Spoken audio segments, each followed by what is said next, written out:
We aren't sniffing around for scraps at the table of power. We're sawing off its legs. This is Thinking Liberty. It's Tuesday, August 17th, 2010. Please tell me we're using chainsaws to do that sawing. Well, that might be a little louder. You know, we got to saw it out from under these. We're being covert about our sawing. We're used maybe one of those pocket chainsaws that's just like it's just like a chain. Have you ever used one of those? Yeah, it's terrible. It doesn't work I know, at they all. stink. It's like this little handheld thing, and you wrap it around a tree, and you like go back and forth. And I'm making hand gestures so you can see at home. Yes. And the tree falls down apparently, but I've never gotten the tree to fall down. Don't try those hand gestures at home. All right. So what made you think of that? Anyway, I'm like, what in the world made you think of that?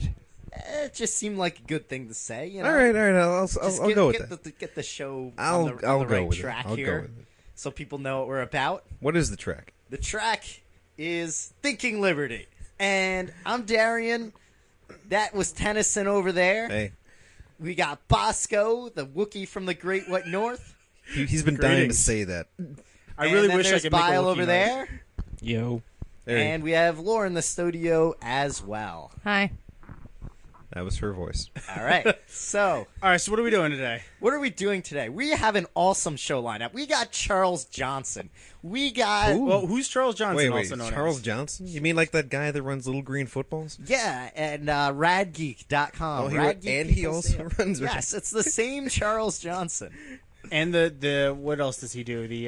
Does he still do Ask an Anarchist? And Oh, yeah. He does. Yeah, that. He still he's does not that? the guy from Little Green Footballs. No, he's not. Charles Johnson, radgeek.com, great blogger. He was up at Liberty Forum last year. He's going to be on. He's this year, We're actually. going to be on. he also knows everything, by the way. I don't know about everything. I'm but- pretty sure he knows everything. But he knows enough that it could be considered close. So I think we should ask him very esoteric questions about unique traits for animals all right, for his whole segment. okay, that's an interesting one. It's like I'll ask like if you really want to stop all force and all the initiations of force, you going to go arrest Vanderwalls? No one's going to get that physics joke. Oh wow, that is a terrible joke. God. That is a terrible joke. All right, so Bosco's going to try to stump him with a Who Am I game. Yeah, actually, for those of you in the chat room who love it, we've got another Who Am I game ready to go for everybody to play. And we're going to talk about liberty and getting it and how to talk about it Getting and it. why we're talking about it and some tech news. So let's jump into the show. You don't want to keep making terrible jokes about fundamental forces? No, How fundamental is your force? electromagnetic. Weak. How does electromagnetic force work? Carefully. Okay. Like rainbows, Yes. Rainbows, magnets. magnets, It's magical. Magic is miracles are all around us. All right. So, this I is wanna an talk to a interactive scientist. broadcast, and you can join the magic in the chat room. You can join the magic via Skype. Just go over to thinkingliberty.net. If that's not where you're listening from, just go there. Go to thinkingliberty.net, check out the stuff on the sidebar, and join the magic. Yeah, you can call in. You can, if you got Skype, you can get to us that way. You can send us tweets. You can get in touch with us on Tweets. Facebook. We've got Bile controlling the controls at the control table, who knows all things electronic ever. So Yeah. he just sits there and he manipulates the electrons with his brain, and he tells us all the information that comes in from the thousands of resources we have. We're pretty well Bile connected is here. electronic. He is electronic. Bioelectronic. I like that. All right, so a top Democrat has pandered to bigotry. What do you know? Nevada Senator Harry Reid is against the building of the Islamic Cultural Center in downtown Manhattan. Surprise! According to his spokesman, he said the First Amendment protects freedom of religion. Senator Reid respects that, but thinks that the mosque should be built someplace else. Okay. Guys, I'm not racist. I just think that people who look different from me should not live around me. There you go. You know who else is against the mosque? The group of people that run the board for the Museum of Tolerance. Your intolerance will not be tolerated. Exactly. Wait. I Like got a question. South No, Park There's some Museum of astounding Tolerance. groups I didn't even. against this. They were like, they're real. The Museum of Tolerance. And, Yeah. You know, Yeah. South Park got him. I don't know. okay, taken I got a down. question. So, what exactly was his reasoning for telling not to be in this particular spot? Like, what was It's it? What was he saying? insensitive to the families of 9/11. You know, we're just not done walking on these corpses to get what we want. we Wait, gotta wait. pile them a little higher. What? Why would it be insensitive? I don't get. Well, what's you the, see, some Muslims should, when some Muslims, a few Muslims do something, every single person who identifies as a Muslim should be held responsible because I that's see. not bigotry. Because we say it isn't. There you go. Isn't there already a mosque that's closer than this proposed building Yes, site? it's like 2 blocks away. Yeah. So, I've been over there. So and hasn't who was Oh, it? maybe It's- that's why you're a it's crazy yeah. radical. It's been over there since even before 9/11, actually. So and hasn't the U.S. been making like ground zeros close to mosques for years and years and years? apparently That's a they good point. have. But yeah, I mean, it's just ridiculous. I mean, here you have a cultural center. I mean, it's even if it was just a mosque. I mean, Oh, that's gosh. fine too. Like freedom of religion means freedom of religion. It doesn't mean you get to exclude people All right. based on Wait, what they worship. Wait. Laura over here, who's actually part of the show, but she's not going to be on the air. 'cause she She's a doesn't like to be. research consultant. She's the research consultant here, so she has researched some other things for the hallowed ground, as people are calling it, at the Ground Zero. We have the New York Dolls Gentlemen's Club over there, which I have not been to. There's an off-track betting place over there. No, regular old McDonald's, because you like to be at the McDonald's. An express barbecue place. What kind of barbecue is it anyway? It's real barbecue. Real barbecue. A little vitamin shop, a little Brian's bar, restaurant, Broadway cafe, Dunkin' Donuts. He's got all these things over here. And little people regularly selling knickknacks and things on the side. This is the hallowed ground here. But you Muslim, you sand person over there, you cannot come here. Yes. Well, see, another thing, when people say ground zero, what that generally designates and what people think of is where the towers stood, where they collapsed. But this, proposed building, it was a building 2 blocks away from there that got hit by some of the debris from either the collision or the resulting collapse of the buildings. And, I mean, it's just ridiculous. The whole mindset behind this is that Muslims need to be excluded from our country. They could build someplace else, but September 11th, this area is for us. It's not for them. Well, hold on. Let me give you at least the section of the counterpoint that I heard today from the person who was arguing the other side. So, she was claiming that if they build this cultural center, that it would be a win for the terrorists. And she said that it would show that not only can, and I'm using her words, quote unquote, they bomb us, but then they can also build a mosque right next to where they bombed us. So how would you respond to that? I mean, they didn't bomb us. The people building this mosque didn't do it. They just have a common, a common source of inspiration for the people who did. Yeah. And when the people Bilderberger say, group. I mean, it's like when people say that building, this is like building a monument to Hitler next to Auschwitz. Like, no. Building a monument to Osama bin Laden next to the September 11th site would be like building a monument to Hitler by Auschwitz. This is like building a church next to Auschwitz. This is, it's just ridiculous, the comparisons. And that not some even a people church. make. It's more like building a YMCA. Because this isn't even a mosque. Well, maybe they People just keep- don't like the village people. People keep talking about this as if it's actually supposed to be a mosque. It's a community center where people go in, they play a little foosball or whatever it is that they may be doing over there. It's not actually a mosque, a masjid, a real place like that. It's people will pray there probably because there's a lot of other Muslims there. my They need God. a place to go pray. People will be praying. You know how bad that is. So know what they got to do? They should probably start start taking prayer out of certain places, like school and other things like that. And then who knows where the Constitution's going to be. But something else I wanted to mention, a Democrat who came out in favor of this, so I'm glad that one Democrat has decided to just renounce all this government stuff and become an anarchist. Mr. Chris Christie, who says that everything should not be politicized, it should be private and personal. The politics should not be involved. The government should not be involved. These things are private matters and should be personal. Yeah, he's a Republican, though. Just to either way. And we saw him a couple days ago. Oh yeah, Where'd you see him? he's- At the state fair. Oh yeah, he was there. Yeah. How was that state fair anyway? It was it was good. statist. It was a statist fair. We're sellouts. There's a lot of state troopers. So it was statist but fair. There was some fat guy who says he runs the state. I don't know. It was weird. Does he also run this town? Yeah, that's certainly not as good as last year when we saw Judge Napolitano. He was at the state fair too? Yep, just Was- hanging out. Oh, he's just there. He doesn't live that far from that area. I think. Oh, okay. Or his main house. I Yeah, think. I is don't in know that area. if he's just moved permanently to Manhattan now, but no. No, I think he still lives in Jersey because he talks about it regularly, like Yeah. how awful Jersey is. Sounds like a Nice. person who wants to move. Anyway, finish your thought there, Tennyson. I'm just glad that he's there coming out and saying that certain things should not be in the realm of politics at all. The government shouldn't be Imagine involved that. in these things. And he didn't really say specifically that this issue is the only thing that government should not be involved in. Just saying that, things the government should not be involved in. Not political, make it private. Private, Kid- personal, quiet.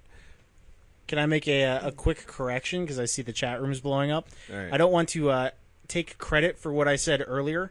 That was Sheldon Richmond with the making ground zeros close to mosques for years. So I think please he don't. actually was quoting someone else too. Okay, Yeah, well, please so- don't think I'm It's taking credit it's a for great it. idea. I so. just didn't have time to say who it was credited to. You Alright. stole his I- intellectual I- property. I'm not trying to steal it from another good one-liner I heard about it is, how would you feel if somebody built a church close to the Oklahoma city bombing site? Because you're Yeah, effectively I mean, like the same way there. But I didn't say that one either. So please don't think I'm trying to take credit for other people. On either one of those Everybody, posts. every quote you find, I'm- quote. I'm not smart enough Bosco to have good quotes on like that. thinkingliberty.net. My quotes are like fart noise. That's like my kind of quote. That's not a good one. I've got better quotes from Bosco, but we'll go into that another time. Quotes involving water, when it's going to come in contact with your ass. Yeah, that too, but more like humanure stuff. Oh yeah. Yeah, humanora. yeah. Let's, I was feeding the worms tomato skins today. We could talk about composting. Careful, they might drop a bomb on us. Brought to you by Carl's Jr. All right, so let's move on. What else are we talking about here? Other than this Ground Zero mosque thing, or not really a mosque at all. So well, let's go into this compost and bomb. Compost and bomb. Liberty on Tour, our buddies, they posted a video recently. I know George Donnelly was involved in it. The video, not the action. They're talking about a group called Move that was in Philadelphia. They still are in Philadelphia, but in the mid '80s, there was a big showdown.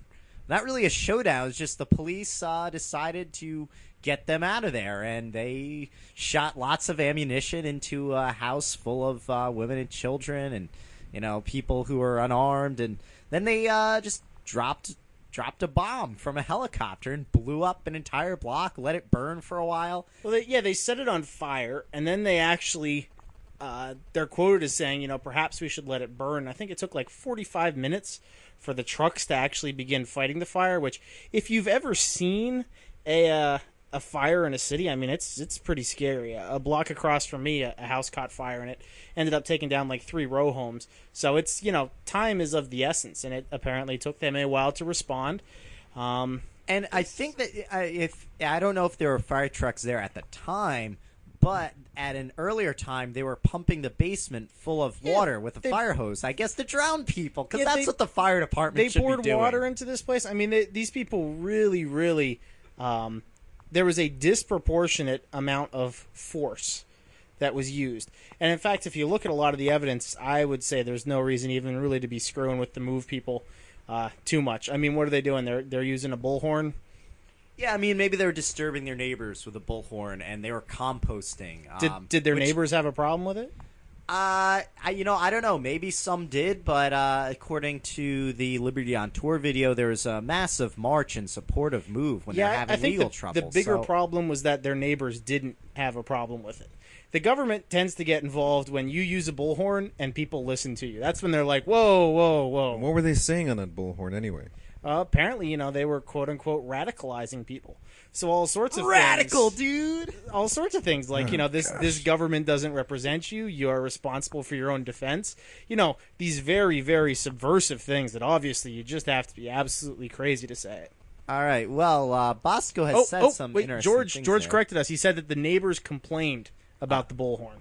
Local media claim that neighbors complained, but many neighbors stepped forward on film to claim they didn't mind. Oh, okay. So, Yeah, what I remember from what's that book? There's a book I think it might actually be here as well. It's called Unintended Consequences by John Ross, where he talks about the Move bombing. In fact, and one of the things that he says specifically about what they were saying is that they were yelling denunciations of Ronald Reagan constantly, just constant denunciations of Ronald Reagan. And I think maybe that point, this is what he's trying to drive home, is that the police may have been offended by the slight against their commander in chief and their leader, and so decided we're going to take these folks out. yeah, and you certainly look at some of the images from it, and the cops are being pretty brutal, and that's Well, you give a bunch of guys guns and the ability to do basically whatever they want without consequence, and they will get brutal. yeah. No individuals Sounds like anarchy. Were, no individuals were actually held responsible for any of the actions that took place. So just head over onto libertyontour.com and check that out. The Move bombing. Just check out libertyontour.com in general. So I want to get into a Thinking Liberty news item. Photos of the Thinking Liberty broadcast bunker are now on our Facebook fan page. Sounds So- like a mistake. So if you go over to our Facebook fan page, you'll see pictures of us. And A few, anyway. Yeah, well, you see what all of us look like and what we're all up to during the show. Sitting around looking like we're not all that professional. Which we're not. Exactly. That's how it is. And so go to Facebook page, our Facebook fan page, become a fan, and give us money. Because Just give us Because then we'll technically be professional, right? All we gotta do to be professional is get paid. you sound like a thief or something, or some kind of potential thief. potential. No, we have a donate page. If you go to Thinking It's Liberty, a donation. Yes. thinkingliberty.net/donate. Okay. And I've sort of slimmed down the donation page so it's Okay. less confusing. All right. And your name can go up there on the donors wall, and you can say something and put up a link and whatever. If Darian was a thief, he would have asked you if you had change for a 20. Ah. That's always how it starts. Excuse me, do you have change for a 20? What do you need change for a 20 for? Says no. I missed my bus back to the city, and then I can't get any money, so that's why I'm robbing you. Oh, All right. zing. Futurama references. All right. Anyway, moving on. All right. So, are we announcing a contest in connection with that, or do we not have a big enough fan base for contests yet? Contest. Always a contest with you. Contest. All right. Let's do it. Laura, what was the contest? Somebody give her a mic. If you go to the Facebook Thinking Liberty page and you look at the second photo in the in-studio guest section, there is a mask on the wall above the Happy Halloween sign. If you can guess the face of that person on the wall, you will win. Well, we're not really sure what you will win, but we were going to have some prizes for an earlier contest that didn't really pan out. So I have action figures that we'll make into Thinking Liberty action figures with, I don't know, markers and paper or Wow, something. our 12-year-old male fan base is gonna love that. Action figures. Who else gives you action figures? Action figures? Action figures. What kind of action figure? I would Gumby. really One's- like a Bosco action figure. I imagine it would look something like Ray Stantz from the Ghostbusters toys. Yeah, I could see that. Fair enough. Oh, and if you're wondering why we have the the Happy Halloween banner in the bunker, it's because every day here is Halloween. Every day in the whole wide world. Yes, every day we give candy to children. Oh, sorry. That's a Ministry reference. Yeah, back when they were still a little bit poppy. That was after With Sympathy, though, right? It was after With Sympathy, before Twitch. Before Twitch. All right, before Or after Twitch. Pre heroin and getting screwed by your record label and all that good stuff that makes for good art. Just ask Guns N' Roses. All right, 12-year-olds. We're going to take a break in a second, and then we're going to come back. We're going to have Charles Johnson on, and we're going to talk with him about revolutionary activism, how you can build freedom in your life, and we're going to really just, look at that and be awesome. And then Bosco's going to have Who Am I, and then we're going to have tech news and more Thinking Liberty. Stay tuned. I'm going to finish this quesadilla. Sorry.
We're back on thinkingliberty.net.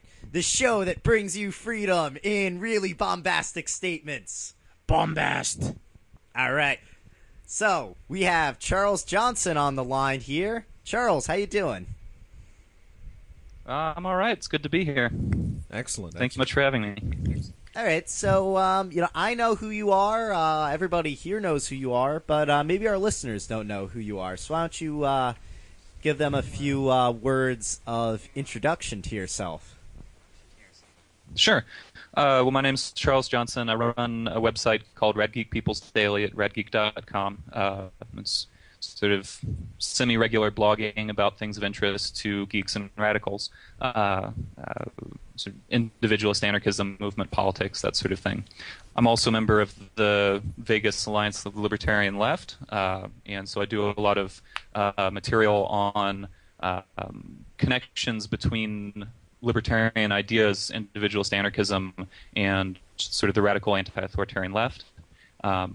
And I have sort of a number of other web projects like anarcho-blogs at anarchoblogs.org and other things that are sort of designed to try and bring together anarchist community online. Okay, cool. So that's radgeek.com is his blog, RADGEEK. So That's the one. what? That's the one. That's the one. It's a good website. Toss it in your reader, whatever you do. You can get an RSS feed for it, and a lot of good stuff comes up. Okay, so we saw you up at Liberty Forum in New Hampshire last spring. Mm-hmm.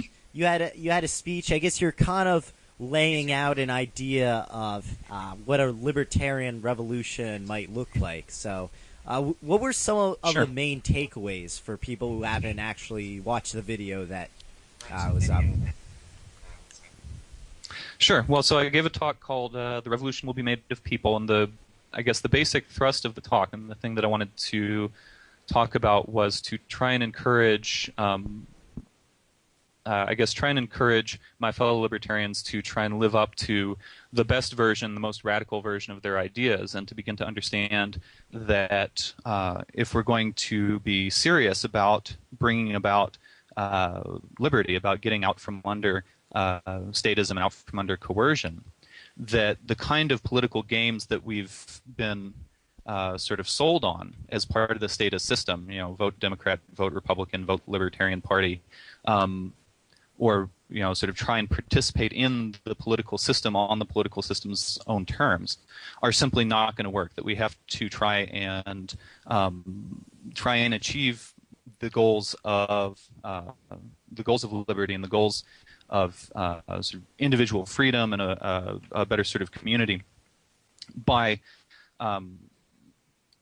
creating community and by creating sort of forms of direct action, counter-economics especially, which allow people to, rather than trying to figure out some way that you're going to ask the state, please leave me alone and if you would please dissolve yourself and stop harassing and coercing and killing people, to give people a way of effectively standing up to the state or simply bypassing the state and living a free life for themselves.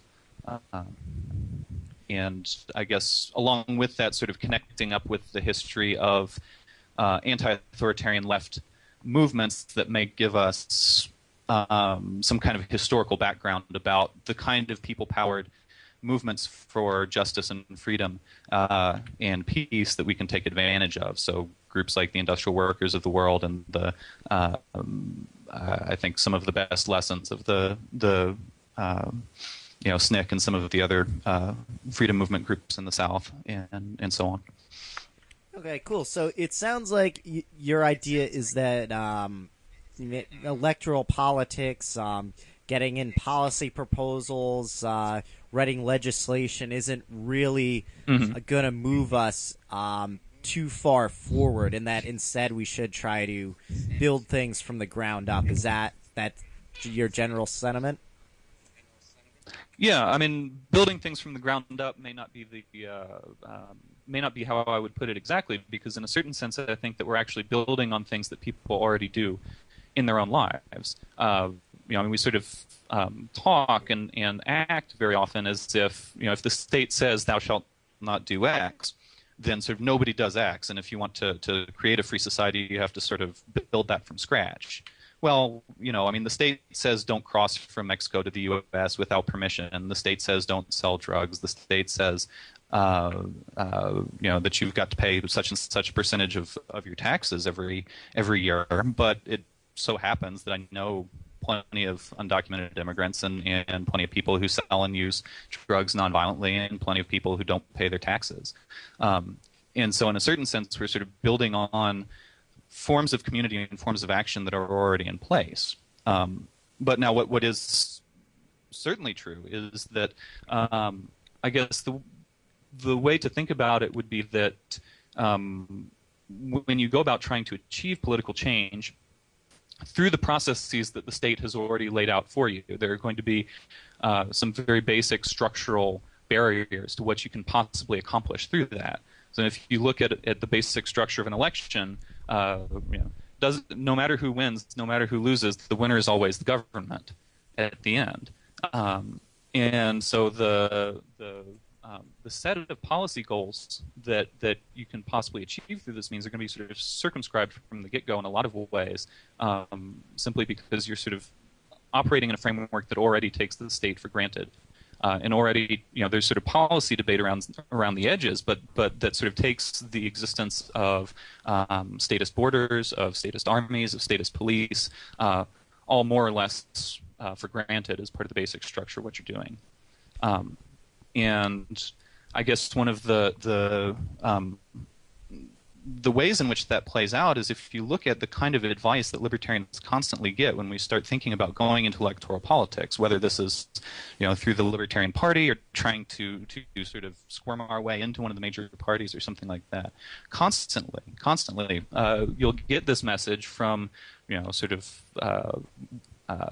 political advisors and political hacks, Bob Barr, Wayne Allen Root, that kind of person, that we have to constantly tone down and not stand on matters of principle, not stand up for sort of the unpopular people who are targeted by the state, undocumented immigrants, say, or unpopular drug users and heroin addicts, that sort of thing. And that we have to sort of water down all of our proposals to make it sort of acceptable to the political consensus within Washington.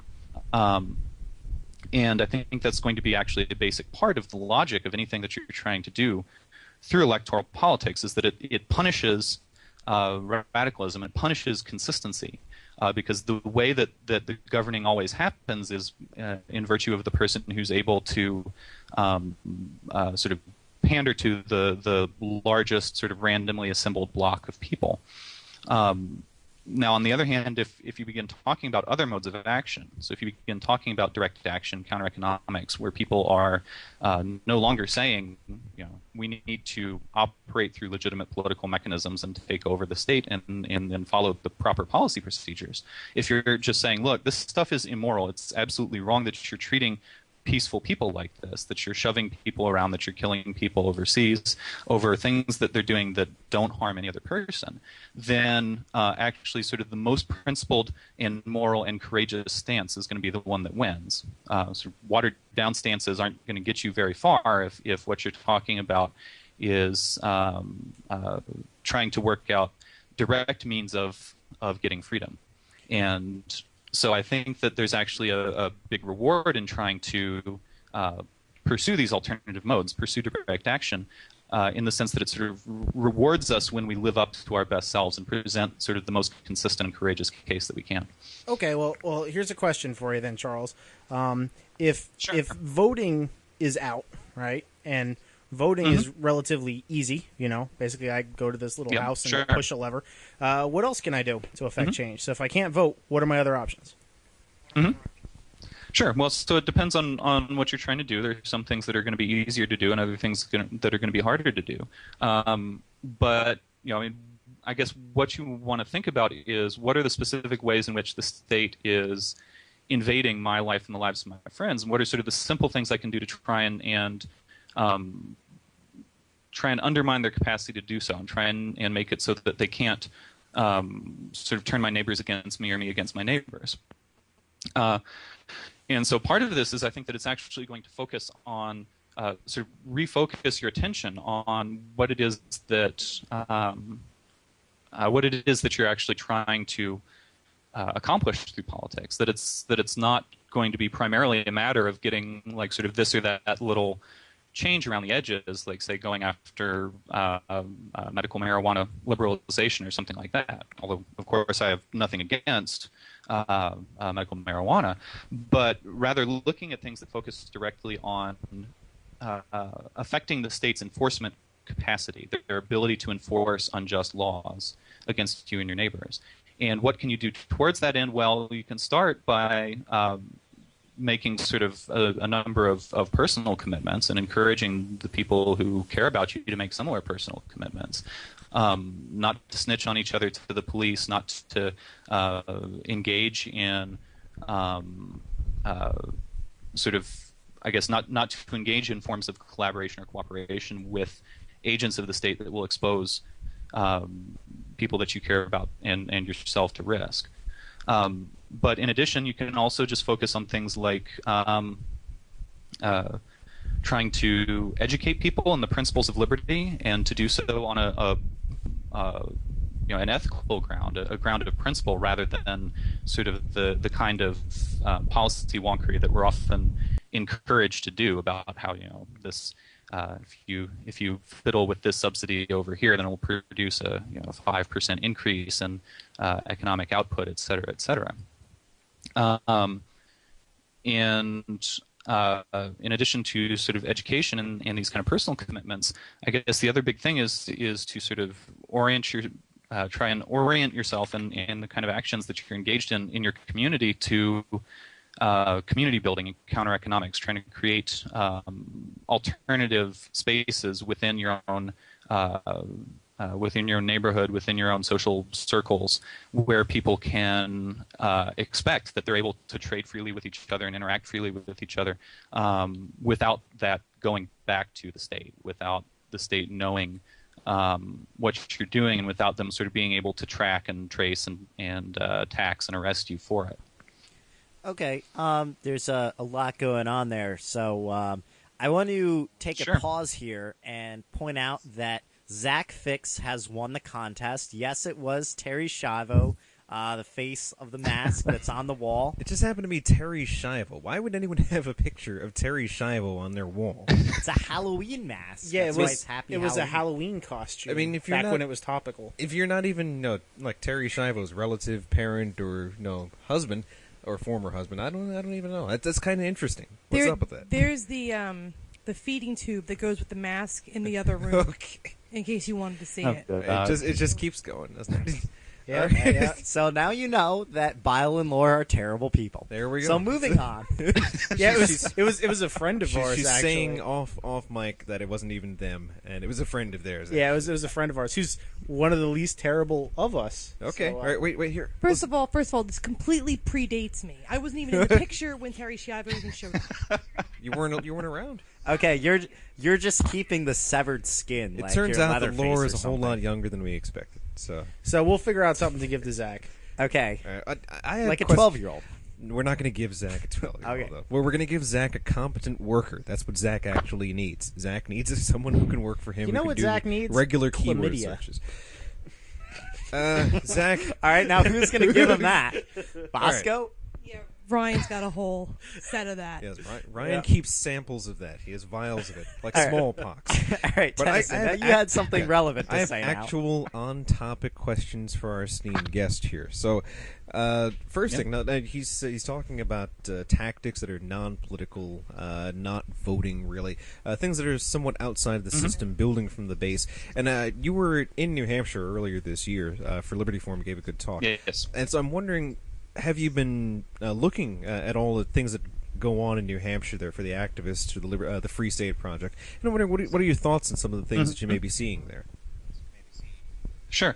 I've been following some of it. I mean, I haven't been following as much of it as closely as I would like, just out of time constraints. I guess the main thing that I see that I'm interested in New Hampshire are sort of the different directions that the movement is going, the different directions that notions of what the Free State Project is supposed to mean are going. Is if the Free State Project is conceived as just sort of a method of picking up a bunch of libertarian voters who are sort of scattered out in several different states and then putting them down in one state so that they can affect like state house elections or eventually like a congressional seat when a mighty 1/400th of the House of Representatives or something like that. Well, I don't care, I mean, Right. whatever.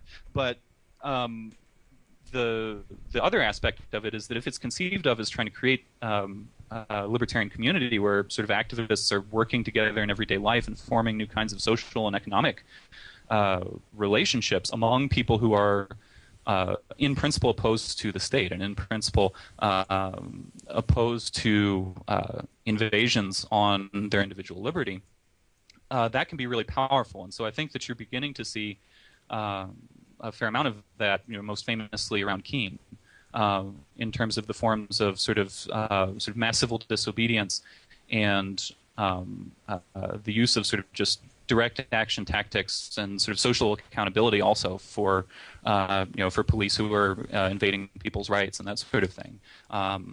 Which, in my understanding from what I've seen is that really very little of that is ultimately going through political channels, and yet they're having a genuine big effect on the community because it's being carried out at the level of social relationships and at the level of I guess bringing sort of social and economic pressure to bear rather than trying to bring political pressure to bear. I mean, I wonder, because some people who were there and they witness the things that are on the ground feel like the people who are doing the civil disobedience or social demonstration counter-economics, they're going that route, are simply making everything harder for people who are trying to reach out to the community in, let's say, I'm going to say non-scary ways, because it seems like some of the people there are doing things that may drive average people who aren't already initiated into libertarian culture away. They're driving them away. And I wonder, like, what can be said or done about that? Like, if we had to correct people who were doing things non-politically, how exactly could you do that and not, seem like a complete sellout for not supporting them? Yeah. Sure. Well, I mean, there's a question about sort of the difference between sort of not supporting someone and not thinking that the way they're going about things is necessarily the best way to go about it. I mean, I think that there are sort of lots of sort of high-profile, showy tactics that are not necessarily the smartest way to engage with the problems that the state creates. But if people actually do engage in these things, and if they're threatened with arrest, then I'm going to be on their side, right? Right. But I mean, in approaching the rest of the community, I guess there's kind of a couple of things that we need to separate out, and one of them is that there are just different groups of people within the community.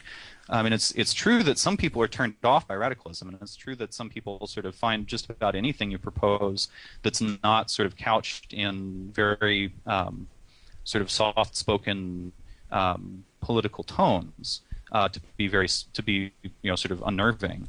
There are also people who just don't have much reason to care about conventional statist stuff. Most people don't vote. Most people don't get particularly involved in either local or federal politics from day to day. And so it seems like there's a pretty large group of people actually who are not turned on by that kind of political approach and who it may be possible to reach through something that is, I guess, visibly more consistent and visibly more based on matters of principle, and so it's the same thing as with you get this debate very often when people talk about like what should we call ourselves, and should we call ourselves libertarians or anarchists, or should we come up with some new name, voluntarists or advocates of a polycentric legal order or something. I've heard all those. Yeah.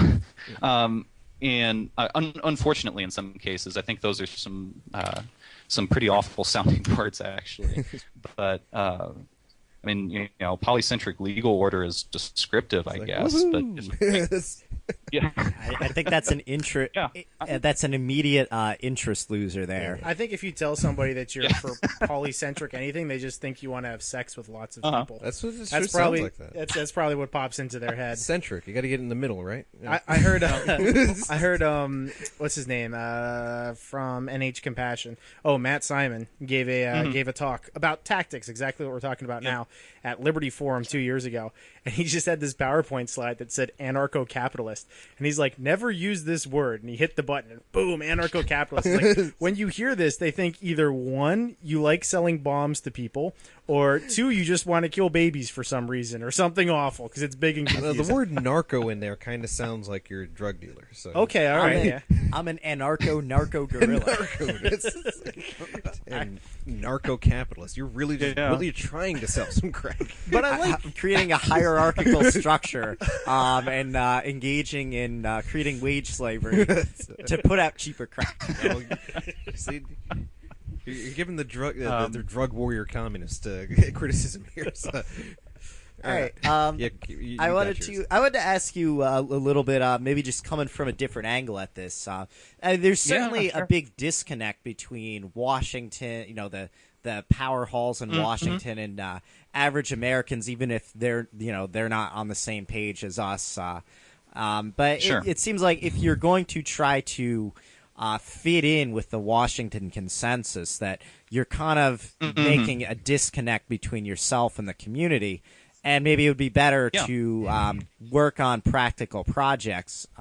But the other way to look at that is when people are trying to be political, there's a specific thing that they're thinking about. And a lot of people got interested in libertarian ideas from, say, the Ron Paul campaign or from some other political group. So how would, say, like counter economics and things like that really catch on in a widespread area if some of it's has to be underground or if it's not really broadcast widely? Sure. Well, I mean, of course, it already has caught on somewhat. I mean, like I said, there's plenty of people working off the books these days. I hear, and there's plenty of people. I've heard certain rumors that plenty of people use drugs that aren't authorized by the United States federal government. They're I've heard these things before. Strange to say, but so I guess the question of how we can go from the kind of underground markets and underground sort of social networks that we've got to something even larger than that is, I think, going to have a lot to do with sort of interconnecting people and trying to learn lessons from sort of what's already gone before. Also, just with convincing people to feel less guilty about this kind of stuff. I mean, the fact that the fact that you don't pay your taxes is not something to be ashamed of. That's something to be proud of. I mean, Jesus, do you know what they do with those taxes, right? And I heard they give children cancer. Who gives children cancer? Depleted uranium. Oh, that. I thought you were just talking about regular government people. Yeah, not the, well, I mean, not the other one. Not that I'd put it past them to just give children regular cancer. Apart from the interests of the warfare state, they've certainly been happy to deny treatment for diseases before. Yes, but I guess I guess sort of the upshot to take from this is that is to encourage people not just to be sort of practical counter-economists, although that's a lot of what you want to do, but also to encourage people to be self-conscious counter-economists and to be counter-economists who are willing to stand up morally for their right to do what they're doing. And I guess beyond that, one of the things just to pay attention to, though, also is the way in which counter-economics, as an approach, offers actually real practical, tangible gains for people on the ground. Offers ways for people to improve their lives, and comparisons that I always like drawing. I mean, I talk about things like immigration, and that's actually a good example in certain ways, but also just something like copyright law. So we have these copyright laws, which I regard, and I think there are good libertarian reasons for regarding, as a government-granted monopoly. Right? These are privileges that are given to sort of entrenched corporations in order to exclude peaceful people from copying information nonviolently in a way that doesn't deprive anybody of access to that information. And if you feel that way about copyright law, and if you think that sort of the increasing government crackdown on copyright infringers is unjust, or so-called infringers, then there are two ways that you can respond to that. And one way to respond to that is you can go the conventional political route. I mean, you can form up a political party, and you can run some elections, and you can lose several elections, and maybe if you're doing things just right, you'll sort of assemble a small enough a loud enough small minority that it will sort of influence one of the larger parties, maybe a couple inches to the left or something like that. And you can push and lobby and fight and sort of only even take action towards these things about once every 2 to 4 years. And at the end of the day, you'll get your big list of status policy reforms, right, to sort of trim copyright around the edges. And I made a list before I came on the show of all the progress on copyright law that's been made in about the past 100 years through this method. And here's the list. Okay, that's it. That was it. Nice. Right? And so, yeah. So I mean, you can try this reformist route, and you can sort of run the hamster wheel around and around and get nothing from it. Basically because there's no real opportunity for progress on the margin. I mean, either you're winning elections or you're not. And to win elections takes a really, really, really big group of people. You got to have, at least a plurality of voters. And in sort of the system such as we have, that's, usually that you got to have 50% plus one of voters, since there's usually only two candidates running in any given election. Right. And until you're in a position to win that, so until you're in a position to win sort of everything, you don't get anything at a policy level, because the opposing party just stays in control and continues to rule as they see fit. Now, on the other hand, the other way that you can try and approach this, rather than focusing on changing what the law says, is to try and enable people to break the law without consequences. And so I hear they have these things called torrents that people can get onto, and it turns out they have this thing called the web too. And some crazy people run these websites where you can download practically any libertarian book that's ever been published, regardless of copyright status. I don't know. Would that be like libertyactivism.info? That sounds like libertyactivism.info. It might. That might be the URL. And so I mean, in this case, you've got people who are just taking direct action, and the copyright system certainly hasn't been overthrown yet. There's plenty of sort of lingering damage from the copyright holders trying to lock things down. But there's, in spite of the fact that copyright law has never been worse than it is right now, the actual situation for accessing content and reproducing it free of copyright restrictions has never been better. You can get access to almost anything if you just try hard enough. And usually it doesn't even take that much trying. And so I think the reason why there's been so much progress is because you don't have to win everything in order to get, a copy of the Machinery of Freedom, right? You don't have to be in a position to win everything to get a copy of Anarchy Alive or something like that. All you need to do is find one other person who's got that and is willing to put it up, and you can make sort of progress bit by bit, book by book by book, song by song by song, and all along the way, getting the books you want, getting the songs you want, and actually actively making, rather than sacrificing for the political cause, just actively making your life better while realizing freedom in your own life.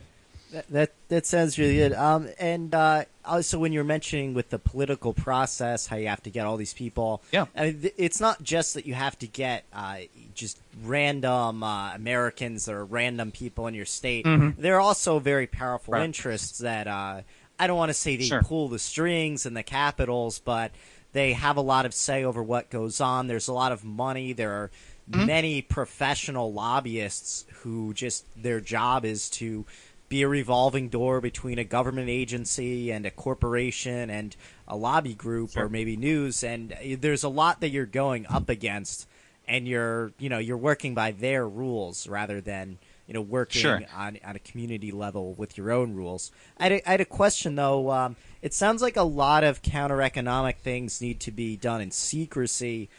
Is that the case? And if so, how is that going to inspire other people if it's hard to even talk about it? Sure. Well, that's going to be a natural limitation. You have to be concerned about sort of personal security and issues of security within the community and that sort of thing. And so that is something to keep track of when you go about these things. But there's a mix. I think to be sure. You can. It's very easy to defend the idea of counter-economics in general terms without saying much of anything legally compromising. I hope that's generally what I manage to do, because I don't particularly relish the notion of having a sit down with the FBI or anybody else. And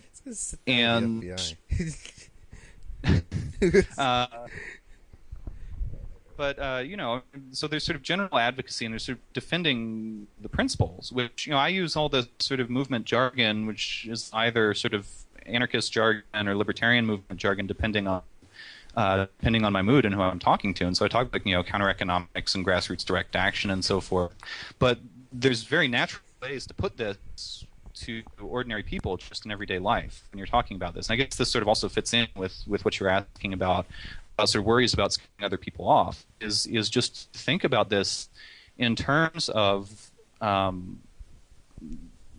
sort of these jargony terms that we come up with for ourselves, but just thinking about do people have a right to break unjust laws? And do people have to submit to orders of the state fundamentally violate their conscience? And not everybody will agree with you on that. There are people who are just authoritarians and think that if the law says it, if it's the law, then don't don't question orders. That's it. It's the law. Yeah. So, I think getting the language so it's understood outside is important too. I don't want to cut you off, but were you continuing there? Or, okay, because I know Tennyson and Bosco got to jump in here. Oh, well, you can jump in there. So I was just going to say, while you're talking about technology and how it can be used for the free exchange between individuals, any tech people out there listening to us can't emphasize this enough for those torrents. DHT stands for Distributed Hash Table. Oh, yeah. And if you ever want to go trackerless with torrents, which we're going to have to do eventually because centralized power structures always have too. PEX, everything. That's one. And PEX. Read about it. Use it. Let's try to make this more of a network thing as opposed to a hierarchical thing as it is right now. And as far as communications, if you want to talk about technology with that, PGP, you can find some info about it on libertyactivism.info or really anywhere. Generate a key for yourself, and it can really help with your communications. And GPG. Charles actually has a good thing on GPG at radgeek.com. Okay, there you go. Yeah, use it, love it. Yeah. So just real quick, if you search for how to talk so the government can't listen, yes, that's a good should one. come up. It's just a quick tutorial on using it with common web tools. Something that somebody said on the boards really quickly was that the police are just going to find you anyway, so there's no point in really being so quiet. And I think that's a bad idea in the first place, because even by the police and the federal government's own admission, they don't solve every crime that happens. They have reported crimes, and their statistics even report that they solve maybe about 37% of robberies, rapes, and murders. It's a vanishingly small amount. It seems to go down every year rather than going up every year. So, and that's just what they're admitting. That's just what they're going to admit to you. And so, I think that if you really, that's the other... go ahead. Yeah. Well, I was going to say that would be the other big thing, just not to overestimate the competence of the government. Certainly governments are very powerful, and especially if they have you in their crosshairs, they can do a lot of bad stuff to you. But most people who violate government laws, which is all of us, because there's 10,000 government laws out there, and it's basically impossible to survive without breaking some of them at any given time. I never break any laws. Then you're going to have to stop existing, because they contradict each other. Exactly. I am a walking contradiction. But so most most people who are breaking laws in some way never get found out, even if they talk about it to their friends, and even if they do all kinds of things that aren't particularly secure. And so, I mean, you ought to be careful when the stakes are high, but a lot of times you ought to just realize that the stakes aren't even that high, because they're not necessarily that likely to find you for a lot of stuff. Exactly. So I've got things that I could talk about here with you for the entire length of the show and probably more. But I wanted to talk one thing in particular. You gave the talk over at Liberty Forum, and I highly recommend everybody go to watch the video. Yeah. And it was actions of the IWW back in the early 20th century. Sure. And somebody I had on my own Facebook wall. Speaking of Facebook, by the way, a lot of people are going to request to add you. Hopefully, you'll add at least some people there. Somebody on my Facebook was asking about unions. They're asking about union activism because I had them read Kevin Carson's thing on labor unions. What was that called? Ethics of Labor Struggle. Yeah, the ethics of labor Ethics struggle. of labor struggle. Yeah. Exactly. And so they asked really for historical examples of unions winning their struggles, their strikes, or whatever tactics they may be using, but winning non-violently. And so I figured that the IWW probably had at least some victories in the past, and the things I could point to in the present to be like the Immokalee Workers, or I can't remember what the other one was, but Starbucks Union. well, the not so real Starbucks Union, but maybe real Starbucks Union. What do you? I'm sure you have historical examples here from labor union history. So. Sure. Yeah. Well, I think the Coalition of Immokalee Workers and their campaign for fair food. This is a temporary farm workers union based out of Florida, which mostly represents tomato pickers. Is a really good example in a lot of ways, and I sort of if you search on my website for Immokalee Workers, as you know, I have sort of a number of stories about what they did and how they did it. But basically, they've managed through a very clever series of sort of secondary boycotts to exert pressure not on their immediate bosses, the tomato farm owners, but rather on down the supply chain, the buyers of the tomatoes in the fast food industry and the college dining service industry and grocery stores. And they've won victory after victory to increase the piece rate. They tried this for years with the bosses and never got any progress because, the tomato farmer doesn't have to sell to the public. They sell to a company like Taco Bell, and so they don't care what the public thinks. Taco Bell does have to sell to the public, so when you use a secondary boycott against them, they do have reasons to put pressure back down the supply chain and to try and come up with alternative mechanisms for raising the piece rate for tomato pickers. This is incidentally a form of labor activism, the secondary boycott, which would be completely illegal if the Coalition of Immokalee Workers were recognized by the National Labor Relations Board, if they had official recognition under the Wagner Act. Right. Because the Taft-Hartley Act in particular forbids secondary strikes and secondary boycotts. The sympathy strikes. I would argue precisely because those are some of the most active forms of labor activism. That's why they were banned. Historically, in addition to the CIW, so there's some other groups you could talk about today. The Starbucks Workers Union has won some interesting victories. They're sort of a mixed bag in terms of their tactics. But the industrial workers of the world have a long history. I talked a bit about their in New Hampshire. I talked a bit about their role in the free speech fights in the West, which were actually direct victories for libertarian principle, victories for freedom of speech against invasive government laws. In which they used direct action, primarily filling up the jails. And so they put out these calls to all the, if a city passed an ordinance against public speaking on the street, as they often did when the Wobblies came to town, because they get up there on their soapbox and start radicalizing people and start telling people that you don't have to do what the bosses tell you and you don't have to do what the state tells you. City governments would pass these anti-free speech ordinances that forbade speaking in public, and so they put out calls to all the workers in the region, come on down, fill up the train, get up on the soapbox and just start speaking, get arrested, and of course then you fill up all the jails. So a bunch of out of work busted workers have actually not particularly nice, but a place to stay and some a meal for the night. And meanwhile, the pressure is growing and growing and growing on the city government to get rid of the law because they can sort of no longer effectively enforce it on the scale that they're required to. In terms of sort of labor actions that are directed at a boss rather than just at the state, I'd also just point to examples like the Great Lawrence Textile Strike in 1912, which is actually called the Hands and Pockets Strike because one of the it's also called the Bread and Roses Strike. The Hands and Pockets name comes from a speech that fellow worker Joe Ator gave when he was standing on the steps, and he said he was specifically counseling against any use of violence, either against strikebreakers or against the boss or anything like that.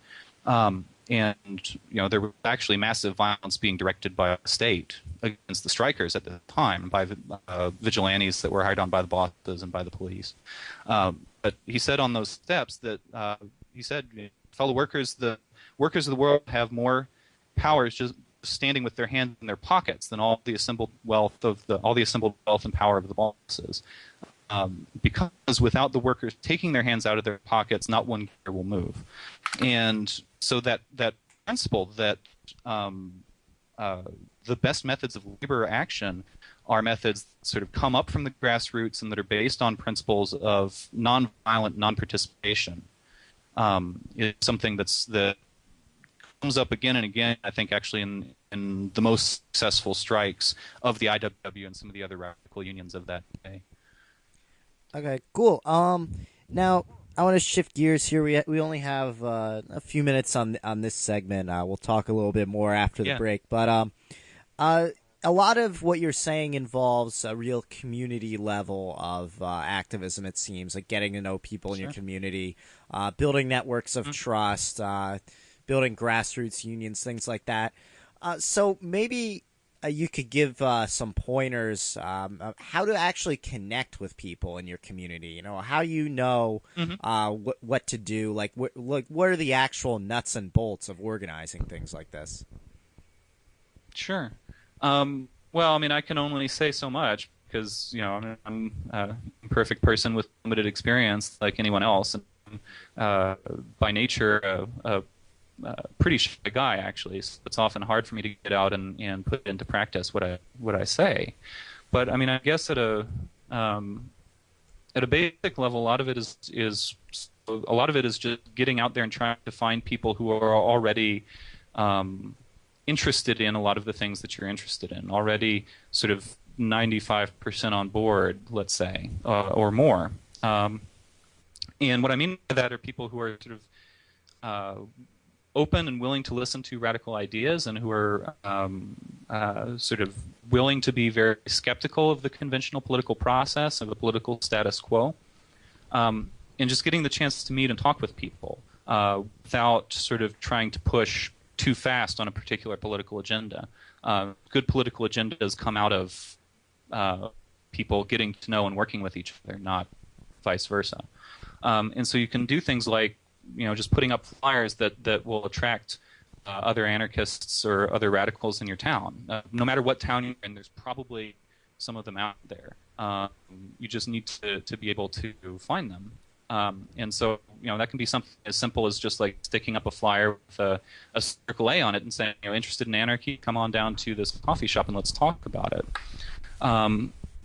And once you begin to meet people and build up relationships like this, I guess another big thing to focus on that's actually, I know it's hard for me, and I think it's hard for a lot of other folks who are very enthusiastic about radical ideas, is also just working to be able to listen to people in your community and to have conversations where other people can tell you something about, like, here's what's going on with me, here's what's going on with my neighbors.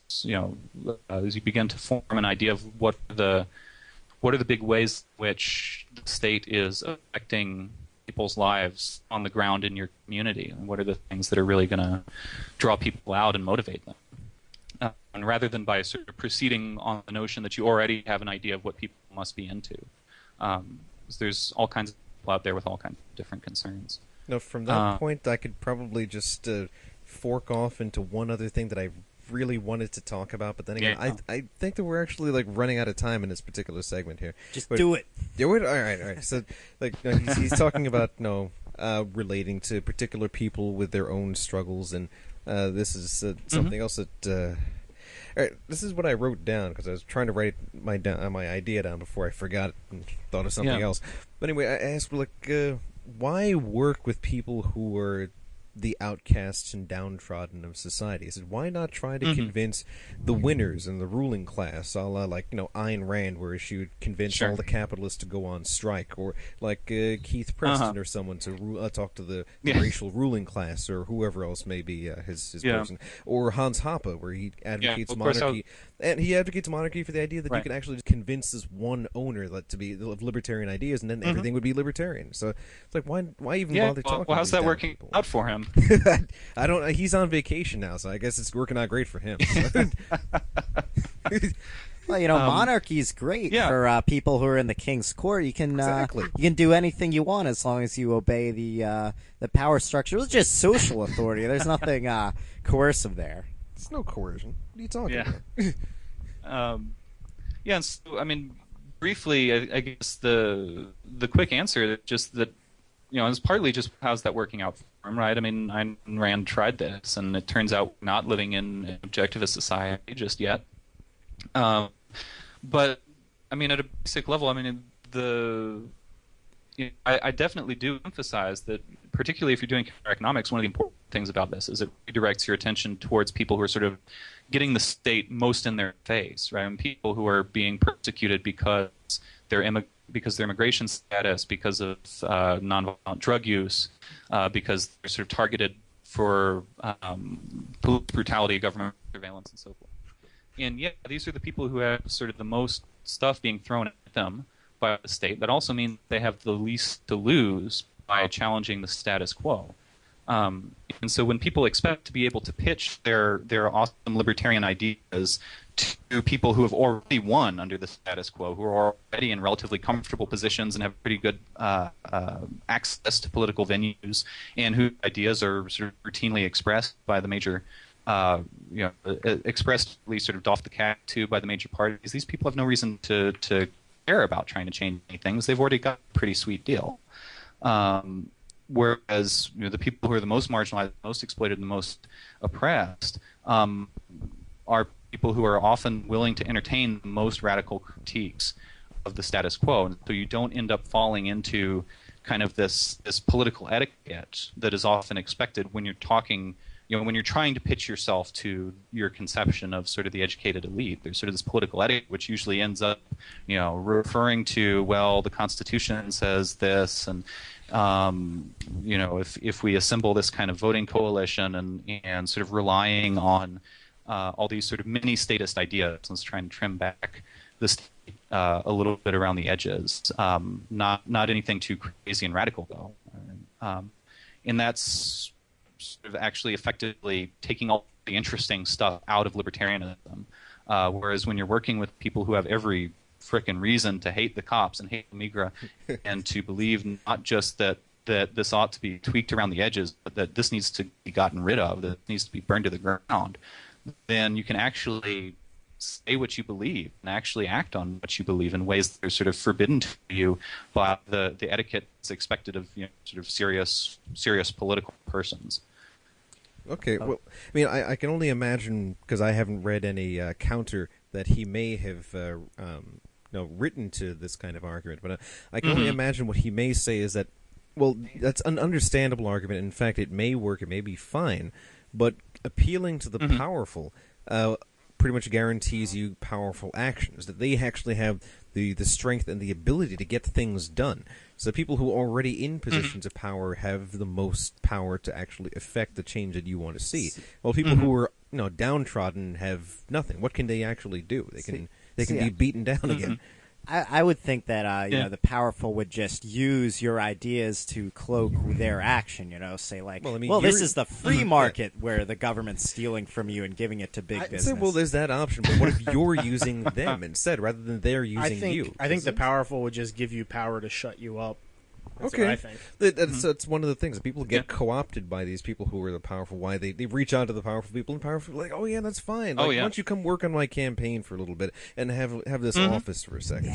Then you end up like Dana Rohrabacher. And that's yeah, and that's part of the reason why I'm so concerned about sort of the notion of like political etiquette and sort of expected to present ourselves, because it's very, very easy to get sort of pulled off of your target and pulled off your primary goals. As you stop thinking about how am I going to make a free world, and you start thinking about how am I going to elect more libertarian candidates. And once you start thinking about how am I going to elect more libertarian candidates, you can't even think directly about that, because that's a hopeless option at this point. So you got to think about some tertiary goal, like let's get the ballot access petition campaign together. I used to do this kind of all the time back in Alabama when I was working with the LPA. Oh, and it's amazing. This would have been, I guess, kind of about a year or two before I became a fully convinced anarchist. I was working occasionally with the Libertarian Party of Alabama, and I had friends who did the petitioning campaigns and that kind of stuff. And it's amazing how quickly you stop talking about libertarianism and start talking about these sort of tertiary or quaternary or disconnected goals that are way, way off of anything like actually achieving greater freedom, because you get sort of sucked down into the bog, and the more you try and struggle against it, the quicker you get pulled in. Okay, so we're on Thinking Liberty, talking to Charles Johnson here. Stay tuned after the break. We'll have more to say with Charles, and thanks for tuning in. All right, thank you. Thank you all.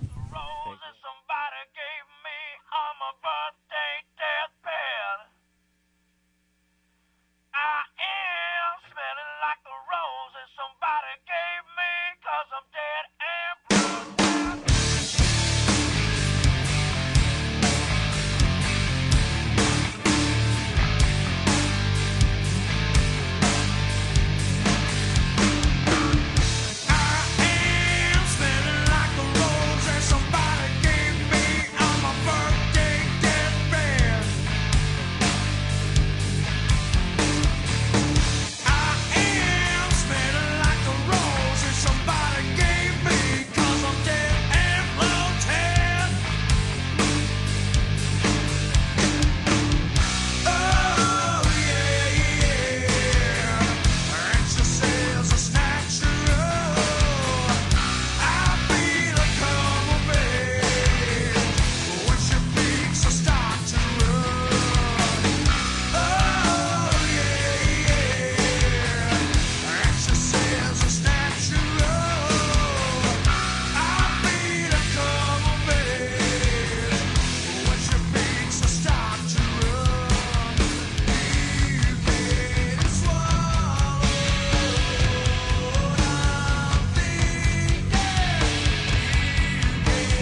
And we're back on Thinking Liberty. We spit out the scraps that Tower tries to throw at us and smash the table of power to pieces. Okay. That was a little confused. That was a little. I was trying to relate it back to our opening I know. bombastic Spitting statement. scraps has a little. All right. I guess we alliteration. deflect the scraps. We don't Okay. actually take them in the first place. We All just right. deflect them. Did you want to try that again afterward? Like, No.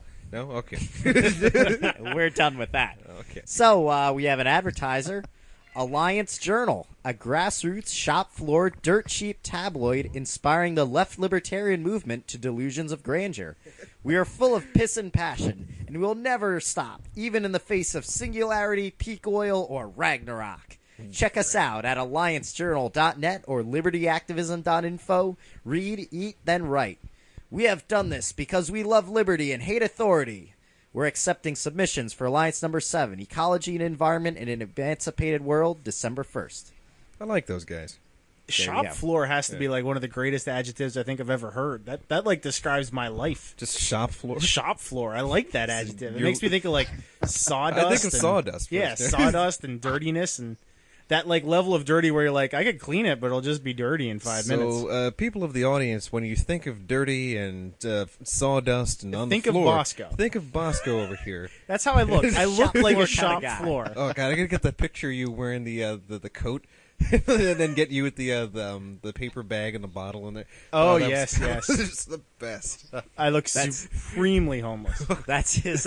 That's not the shop floor time. That's like the play hard time where I'm- he played a little too hard and now he's I'm put gonna out of his get you a house. canvas duffel bag to carry around with you. I actually went to a party for Tennyson, and I showed up, and I look scruffy to begin with, but I was wearing my army jacket because it's raining, and I like shambled off of the PATH train. And I'm going through New York. I'm like, oh, I remember this is BYOB. So I shamble into this 7-Eleven, and I pick up like a 40-ounce can of Budweiser Select. And so I've got this little paper bag with this can of Budweiser Select, and I show up at the party, and everybody's looking at me like, dude, who let this guy in? Anarchy! That's what you should have done when you came in. Just have the beer open and just you like wave it in the air and just like get it on everyone. It's a good thing that most of the other people there at the party were actually anarchists. Yeah, It's the like, people were really cool. Oh yeah, it's like everybody there is real cool. So I'm glad to join all of my circles of friends together because we're all really good folks. So if we can get a one big massive going on, then that's gonna be awesome. Yeah, it was a lot of fun. Big massive mass. Yeah. A freaking mass. You can't keep saying that. You know they're gonna get censored later on. Because it's we can say that. Yes, we can. All right. So what we can also say is that this is Thinking Liberty. We're on thinkingliberty.net, LRN.FM, and we're here. Charles Johnson's on the phone. He stayed on with us. We had a good talk with him, so you should check that out if you missed it at our archives. And I've got questions. I got more questions I want to ask him. Like one that would take up the rest of the show probably, but maybe I can ask it later. I don't know. All right. Maybe later. All right. All right. So it's August 17th. Bosco has a Who Am I game. Yeah, so all you people in the chat room who love the Who Am I games, we've got another one for you. And we're going to have Charles play this one too. So I'll give a quick reminder of the rules. Here's how it works. It's somebody, not necessarily an anarchist, but someone who claims to be an anarchist should know about. All right? And there's 10 facts about that person. I read you the first 5, and after each one I read, you take a guess as to who you think it is. If you want to keep guessing the same one, that's fine. I mean, you could nail it on guess 2.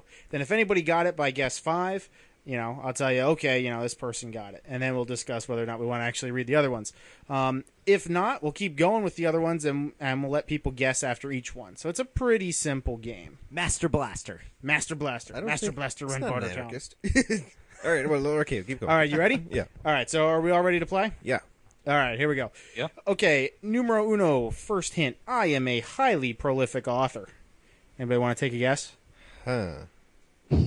That's a lot of people there. Starts general. Starts very general there. Can I say Lysander Spooner then? Sure. All right. You can say whatever you want. I'll say whatever I want. I'm going to say Murray Rothbard. All right. Okay, and that's Bile, you another got a one. guess? No guess for Bile. Charles, you want to take a guess? Yeah, sure. I'm going to say Rothbard too, actually. Go with Okay, Rothbard. Rothbard. All right. I will move on to question 2. Or hint 2. Number 2. I'm not dead yet. Oh, okay. Rothbard's That out. is Never mind. That's a huge hint. That's a big hint, yeah. Noam Chomsky. All right, we got Noam Chomsky. You want to do one, Darren? I'll go for Gnome Chomsky. Gnome Chomsky. Let's get a little gnome time. Bile. No guess for Bile, Charles? Oh yeah, that thing Tennyson just said. If you've never seen the Noam Chomsky trying to enjoy a day off on the Onion, read it. Awesome. All right, you got a guess there, Charles? I'll pass this turn. Pass. Okay. Number 3, and this is a quote. I adhere to hedonism, atheism, and anarchism. Huh. All right, well, I don't really see Chomsky as much of a hedonist, but Maybe he just really enjoys writing essays. this is just one more. He's got to get one out of his system. I don't know. I'm gonna say Robert Anton Wilson. But he's dead. Ah, damn it. Yeah. He's dead. Yeah. Why do people keep dying? This is stupid. Singularity hasn't happened yet, no? Say post-singularity, then maybe we could see people not dying. Maybe even before that. I can get biological immortality even Is before it? that. Wait, this isn't Peter Lamborn Wilson. Is it? Is that your guess? That's my guess. That's your guess. How about you, All Tennyson? right, I'm going to guess F. Paul Wilson. I'm going to throw another Wilson in there, right? All right, Bile, you got a guess? Well, from the chat room, we've got Kevin Carson and Those are your guesses. and Patry Friedman. Yeah, they're my guesses. I'll All take right. ownership. He owns Kevin the, Carson thing there. and Patry Friedman, is that correct? David Friedman, both. And David Friedman. They're not really as Somebody's prolific. guessing an expletive. Somebody else is guessing LOL. Charles, you got a guess? I'm going to go with Hakeem Bey as well. Oh, Hakeem Bey. Okay. Okay. yeah. All right. All right. Number 4. I believe religion to be entirely indefensible and argue strongly against it.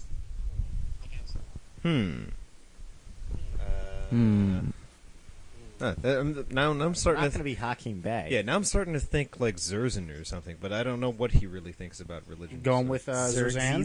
Xerxes. How about you, Darren? I don't know. Wait, is Zerzan No. even prolific? Because he doesn't believe in writing or anything, does he? He's got a typewriter. He does, but it's And a quite- bicycle. It's, Puts it into practice. it's hypocritical. People say that all. There's like essays like, I can't believe Zerzan has a typewriter. He should have to make that typewriter out of wood. Like, I'm a wooden robot. that's not gonna steam help. powered, just like God intended. what was that, Charles? It's not going to help. He opposes symbolic language, Exactly. so he can, Oh, he can geez. stretch it out on It's like a clay actual, tablet and it'd yeah, still be actual. That makes it tough. Actual formal logic is somehow oppressive to him, so we can't. It's All right, enough about the Zers. All right. Let's Any go on other here. guesses? Anybody? yeah. They got guesses in the room over there. Guesses in the room. What do they got? Robert Higgs. Robert Higgs. Robert Higgs is not. Alan Moore. Robert Higgs is not irreligious. Christopher Hitchens. Eh, he's F. not Paul an Wilson? anarchist. All right, I'll move on. Number 5. This one gives you a lot. Okay. I resigned from the national education system in France to establish the tuition-free People's University at, I believe this is pronounced Seine, C-A-E-N? How do you spell that again? C-A-E-N, but I think it's a soft C because it's French. Yeah, it sounds like Cyan. Yeah. Okay. Well, No idea. French one. Still alive too? Well, Still alive. The only thing I can think of in French and still alive and anarchist would be like that guy who wrote what's it called? The thing about the state. I forget. It's been translated into English. But no, he's a religious fellow. He's a Catholic, I think. Any other guesses? Nobody? We might... Sartre? We- Sartre dead? Is Sartre dead? Yes, I'm he pretty is. sure he's dead. well dead. Yes, he's pretty dead. He killed that Arab guy, and they executed him. Oh, okay. I thought that was his story. No. Merceau? All right, let's see here. I'm just going to prattle off these other ones. Stop me if you've got a guess then, because I think you guys are stumped. I'm heavily influenced by Nietzsche. In my latest book, I greatly criticized Freud. Here's another quote for you. I inquire into the capabilities of the body and its senses and call on us to celebrate them through music, painting, and fine cuisine. He started embracing the term post-anarchism. And he said, this is a great quote, "Anarchism for me is a Nietzschean revolt in order to put an end to the one truth revealed and to put in evidence the diversity of truths in order to make disappear Christian ideas and help arise new possibilities of existence. Man, this Wow. guy is really fancy, isn't I he? know. He's a very fancy. He's a French guy. French, yeah. I'm gonna go for Guy Debord. Well, Guy Charles? Debord. that's actually a good guess, but I want to call a lifeline to give Tequin? Sean Wilbur a call. Sean Wilbur? Phone a friend. Sean Wilbur, is Sean he around? Sean Wilbur, who was this? Oh, well, this was actually this guy. And, All I've right. got several of his works ready to Yeah, be no, I'm- translated. Here you go. His name was Michel Yeah, I'm- Onfray. Michel Onfray. There you go. Okay. Interesting dude. Did not have nearly as crazy a life as Johann Most like we had last week. Right, Like, right. He didn't get cracked in the face with a whip by Emma Goldman or anything like that. But he's And who cares about him? he's a anarchist hedonist. Interesting guy, still writing a lot and doing things like that. So if you want to look him up, you can. If you don't, you can just say, Bosco, you're stupid. All right, well, what was the thing that he wrote? Like, name one big publication. That Oh, we I might wouldn't be know able name. to tell you one big publication. All that he right, wrote. all right. Yeah, the person I was thinking He's got of 50 before- published books, though. He's written a bunch of junk. Well, I will have to Wikipedia him a little bit later, but the person I was thinking of before was Antonio de Jasse. So yeah, And what's his one big thing? it's I forget the name of the book about the state. It's if I look it up, you'll find it's the first hit. So, but I'm going to look it up. Talk while. All right, so he's going to look it up. So let's move on. I want to give a follow-up to a story we brought up on Thinking Liberty a while back. There was a comedian running on the Best Party ticket, and he got the majority of votes in some kind of council election in Reykjavik, Iceland. Oh, yeah, He has become the mayor of Reykjavik. He is a comedian. He did. Wow. He's the mayor. There's not a whole lot of news about him. All that really I've seen is stuff just saying he became the mayor, and these are some of his promises. A polar bear in the zoo, all kinds of things. He did, however, attend a gay pride march in drag, All right. and said that the mayor said that he was going to be here, but you can't trust him. Nice. So that's, I guess that's better than a lot of mayors. It's certainly better than a lot of mayors. Libertarian Party candidates. Definitely Where true. that went. So Yeah. It always makes me think of the Rhino Party in Canada. Real quick for the people in the chat room, the person that the Who Am I game was is spelled Michel, and then last name Mousc. Onfray. They're That's asking me really how his go name's spelled. Mickeymousc. So the book, of course, by Anthony de Jasse is called simply The State. So back in 1985 that got released, but some more recent stuff would be like Justice and Its Surroundings, Against Politics, On Government, Anarchy and Order, and something really recent, Political Economy Concisely. So there you go. But I know that a lot of the folks from the Mises Institute talk very highly of de Jasse, and I think Stephanie Kinsella had a thing about, or is it Jeff Tucker? One of those guys, because they're like twins, and they are. They're like they think and write the same things nowadays. Break the same windows. Yeah, they break the against the Vanderkiss like you and you. But what they write is he gives a very good point about the primacy of liberty, which is that it must be taken as a given that people are free to do certain things before you can even argue against them being free to do these things. So taking that as a beginning, a natural beginning, is a good way to start a political conversation. People are naturally free to do as they wish. And that's just a regular Sounds kind digest. of like natural rights. Sounds like idea natural rights, right there. which is another thing I wanted to talk to Charles about, but I don't know if we even have time. What are we doing right now? Well, I was thinking we'd talk on some terminology things. I know a lot of people like to use the term evolution instead of revolution. So, what do you all think? Well, let's start with Charles here. Except Bosco really looked like you wanted to. No, I wasn't gonna.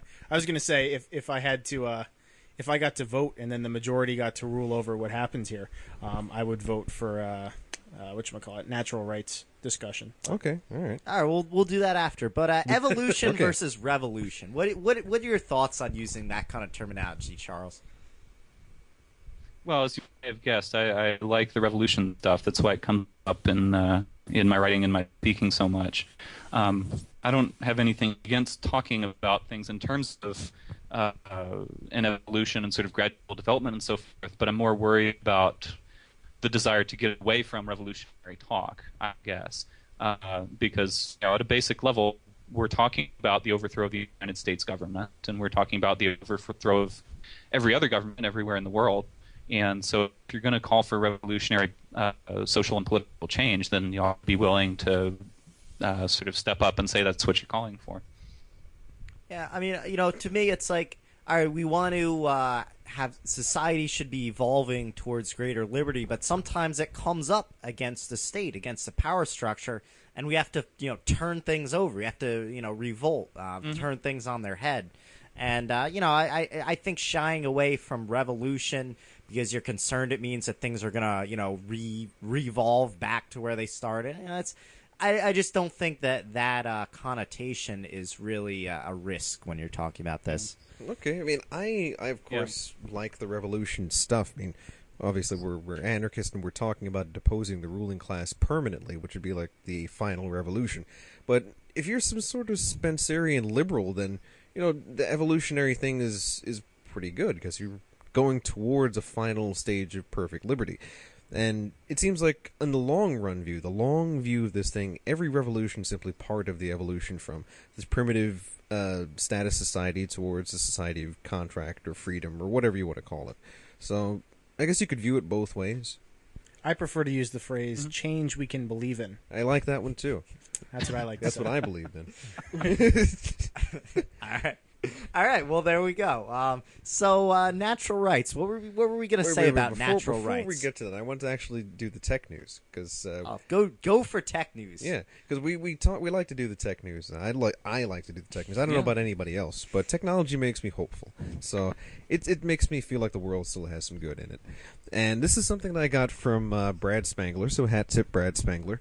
Over at Linux Journal, he gave a link to this thing called the Mesh Potato, and a funny name for a thing. But I'll read the first paragraph or two about what doesn't exactly. Sound very tasty. It doesn't sound tasty. You should not eat this. Well, maybe if it's like a aluminum foil baked potato, maybe that would be. Maybe you can mesh potato. You can do the twist. You can okay. Continue. Do you like me like this? Yeah, there you go. See, he actually knows the oldies there. All right. So the author, his name is David Rowe. This is in Linux Journal from December 1st, 2009, so a little before the beginning of this year. Whereas the Mesh Potato is an 802.11bg mesh router with a single FXS port. There's a picture there, so you don't have to just listen to what I'm saying here. Adjacent Mesh Potatoes automatically... You don't have to listen to what I'm saying. I know, you don't have to listen to what I'm saying about, just regular FXS port. You know exactly what I mean. No, okay. Adjacent Mesh Potatoes automatically form a peer-to-peer network, relaying telephone calls without landlines or cell phone towers. The Mesh Potato hardware and software is open. The power, Ethernet, and FXS ports are robust to developing world conditions like static, lightning, bad power, and accidental abuse. The Mesh Potato comes in a weatherproof box for outdoor mounting and costs about the same as any other Wi-Fi router, less than $100. An analog phone connects to the Mesh Potato via FXS port. FXS means the foreign exchange station. It's a telephone interface that supplies power. Dial tone generates ringing voltage. It says, when you make a phone call, your Mesh Potato talks to the potato down the street, which talks to the next potato, and eventually to the destination. The mesh network can be augmented via backbone links and connected to the rest of the world using VoIP trunks. So it's just something that I imagine any of the black market entrepreneurs out there who want to help the third world or even help themselves out in a potential revolution in the first world. Create your own alternate counter-economic phone lines and phone system if you want. I mean, sure, you could probably do this over VoIP with lots of really nice security backdoor things or whatever you want to keep yourself free with, but it's starting up your own new network. So there are countries out there that have more cell phones than landlines, that have basically no landline infrastructure. If you wanted to, you could go out there and do something for these people and create your little market opportunity with these things. So it's just the thing that struck me when I saw this is like, wow, I could actually probably do something. I could go back to an old country and do this and provide phone lines for people all over.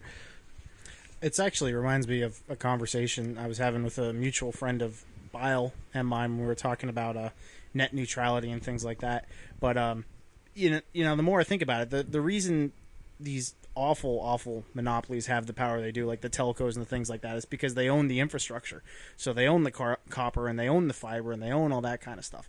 The more you can take control away from those people, especially with newer, cheap technology, which seems to be how it always happens, the better a chance you'll be able to make a freer alternative. So this sounds like something along that lines. You really want to take the power from the people who are currently abusing it, and they have it because of government force, and do something external and differently. So I imagine that in a lot of these third world countries where actual phone lines may eventually come, and they didn't come because they had these sclerotic state-granted monopolies that were supposed to put phone lines in and never actually got around to it. And cell phone companies came in and completely ran circles around them. But it's the same thing that you would see here in the United States, like back in the days of Ma Bell. But being able to do this on your own is just... Yeah. I can't imagine how amazing it might feel to provide this. What I'm waiting for, and what I think the big thing will be, is high speed over the oceans. And I don't think satellite is the way to go for that. I think a new form of modulation over high frequency, probably in the amateur bands, bouncing off the ionosphere with lots of links, in the case of this country, on each coast, may be able to provide the bandwidth needs. Okay. But I think once you solve that, you've done a great thing as far as taking control away from the telco companies. And you don't want them to have control because the government can come on with a gun and say, oh, by the way, monitor everything that goes down this cable. Well, they got their partners who they gave the monopoly licenses to in the first place. They're going to help you out.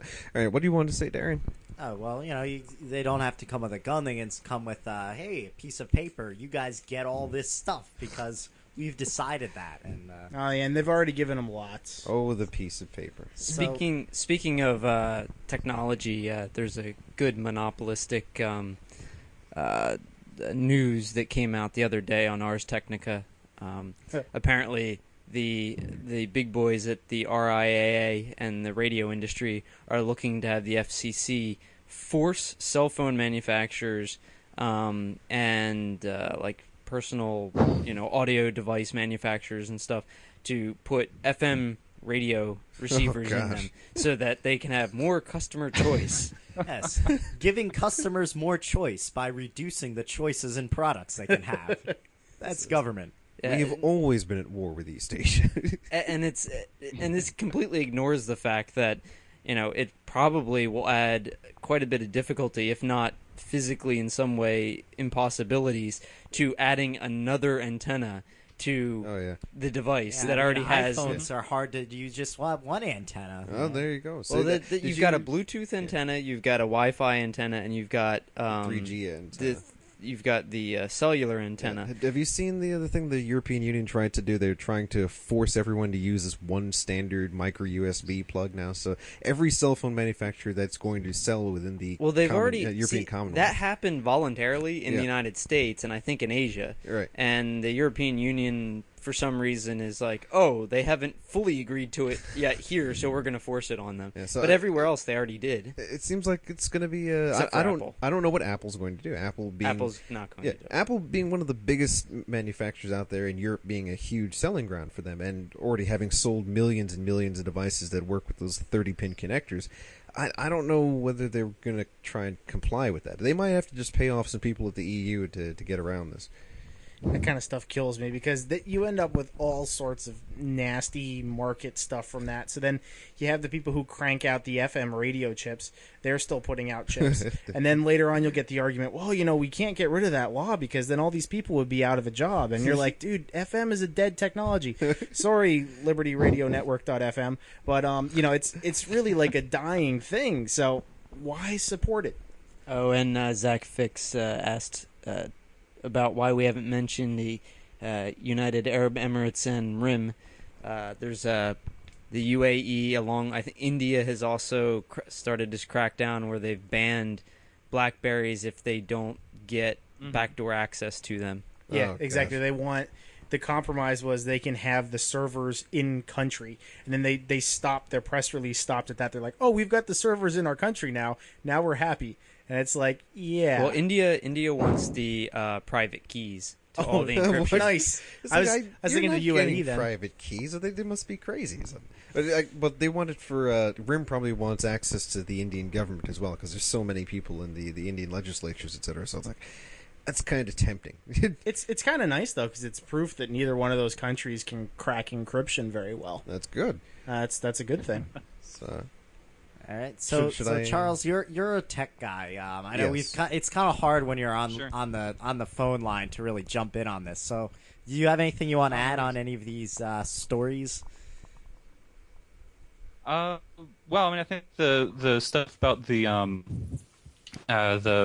potato routers is pretty exciting. Just in general, it's really exciting to see the progress that's going on with developing mesh networking and sort of forms of large-scale networking that root around kind of the big state-controlled backbone structures.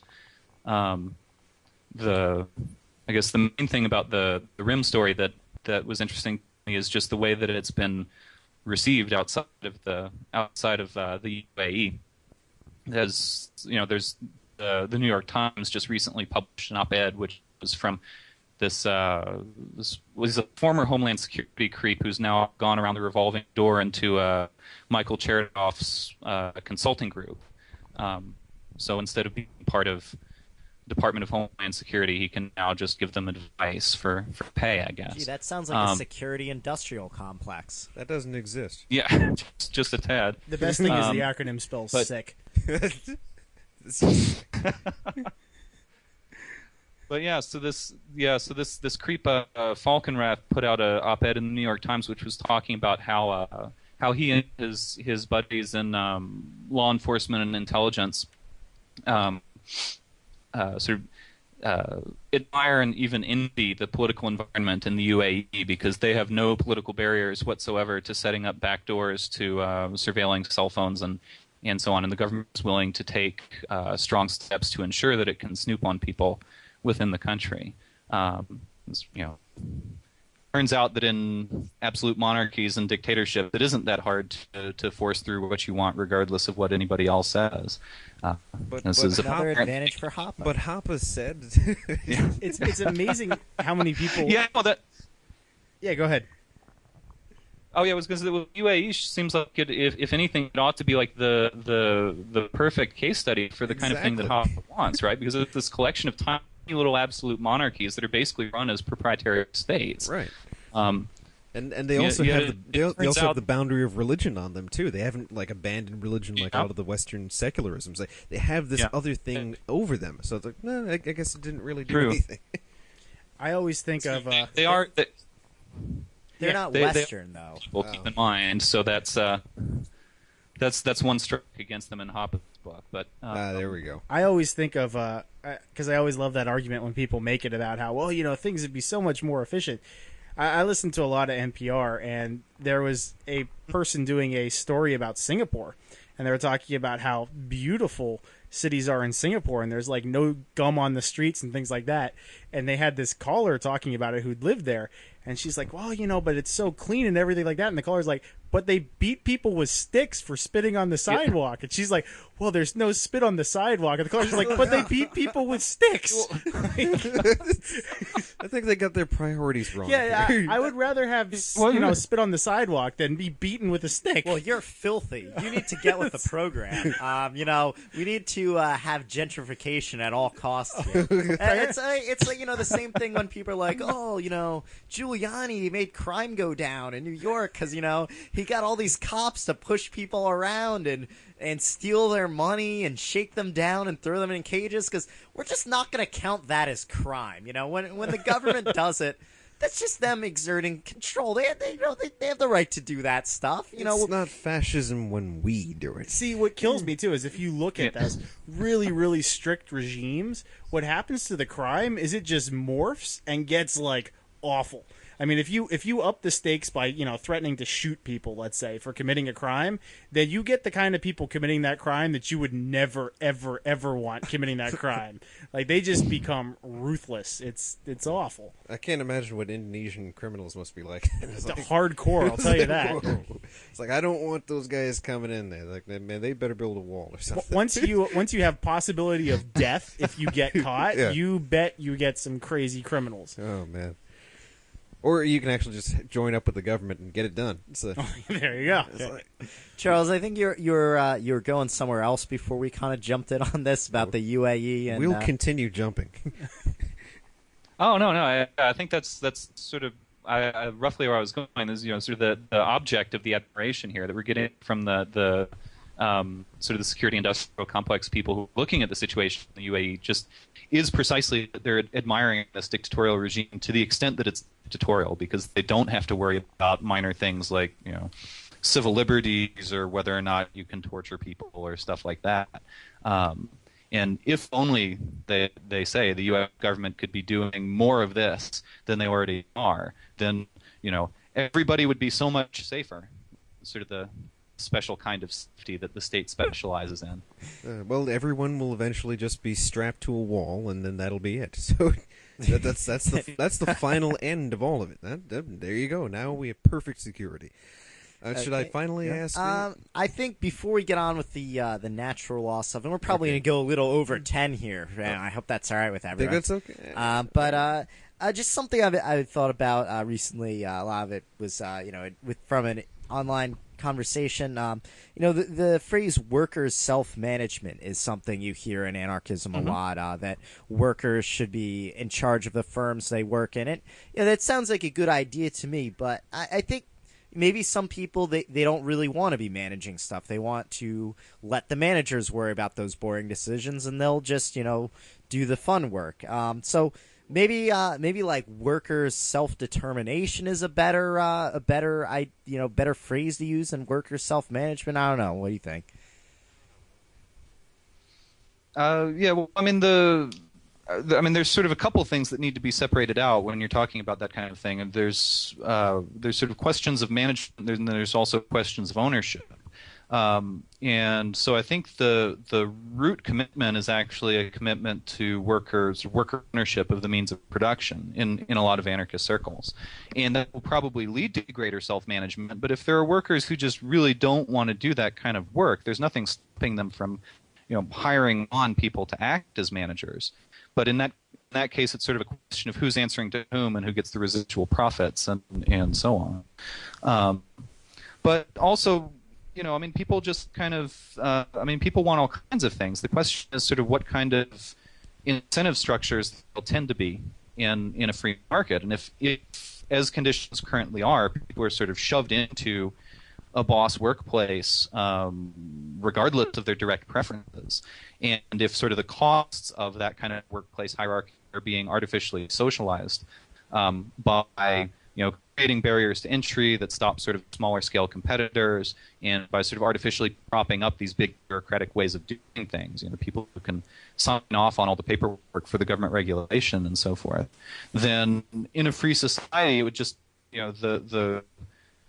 the costs, sort of the cost benefit ratio is going to shift, and the having to actually pay the costs of abandoning your own autonomy within the workspace, the competitive costs and just sort of the practical costs that can create are going to be such that ceteris paribus, more people are going to find it now to their advantage to work in worker co-ops and other forms of worker managed labor. And I mean, also just part of what you want to look at is why is it that being a boss involves so much kind of sucky work at this point. You got to sit around and do paperwork and deal with lawyers and all that stuff. And a lot of people don't want to deal with all that official stuff. But business free society is going to be something that's a lot less official. I mean, the shop is going to be something that doesn't have to deal with reams of government paperwork and doesn't have to deal with sort of fending off, sort of figuring out ways to deal with lawsuits and legally positioning every 5 minutes and so on. And so there's the nature of self-management is just going to change a lot when you no longer have to deal with all the bureaucratic red tape. Okay, that's a good perspective on that. So we only have a little bit of time left and want to get as much in as possible. So, Tennyson, you wanted to talk earlier about natural rights. We're on the line with Charles Johnson here on ThinkingLiberty.net. That's a good station ID there. I like that. So something that's been coming up in conversations with friends of mine recently. Like, I've been going to parties and I've been meeting certain people, and somebody asks in particular about this idea of moral realism. Whether that it seems like it doesn't make sense to some people. The idea, like, it's just it's unscientific, it's superstitious, it's spooky, or I don't know, like a Robert Anton Wilson spooky idea. And what they say that they make a very sharp the people who defend this idea of moral irrealism or arealism or however you want to say it, saying that. They defend a very sharp distinction between is and ought. Like, they understand these oughts, of course, but they don't believe that you can prove it from simply what is. So, how exactly do you reply to this? Is an objective ethics even possible? Is it real? Is having an objective ethics just going to make you into a dick? I don't know. What do you think? Well, having an objective ethics can result in people acting like dicks, but of course I also know plenty of moral relativists who act like dicks too, and so I'm not. How you approach treating other people and how you approach talking about your ethics is not necessarily linked with the meta-ethical theory that you hold. But I guess a lot of it depends on the exact details of the argument that I get on this kind of thing. So I'm a moral realist, and I'm also a moral anti-skeptic. So I think there are moral facts about the world, which are real facts, and some of them include what libertarians often call natural rights. And I also think that these are things that are knowable by human reason. And if the objection is just something like, well, that's unscientific, then I'd want to know what the standard of being scientific is supposed to be. I mean, who are these asshole scientists, and what are we trying to impress them with? If the notion is that sort of moral facts are just something that aren't I just need to know what the conception of science is that's supposed to be telling me this. It seems like a complete empirical science thing. Nothing I think that rationalism has been completely defeated, and empiricism is the only thing that actually does exist. And if you can't, weigh it, count it, measure it, or understand how it's conceived because of other things that can be weighed, counted, and measured, then it doesn't really exist. Or if it does exist, it doesn't exist on a level that's important enough to consider. Yeah, and I think in that case that's just a mistaken conception of science, and it doesn't actually reflect actual scientific practice. Just to give a quick example, there are versions of moral theory which try to get a lot of moral theory out of biology, and I don't subscribe to those, so I don't want to be misunderstood. But within the science of biology, it's common to use terms that do that don't actually seem to be very easily reducible into the language of a completed physics for sort of squirrely technical reasons that'll take a long time to explain. But we sort of talk about things at a level that's not easily reducible like that, and it involves things like talking about the goals of animals and the interests of animals, what's good for a mosquito, what's bad for a mosquito, what's good for a tree, what's bad for a tree, and so forth.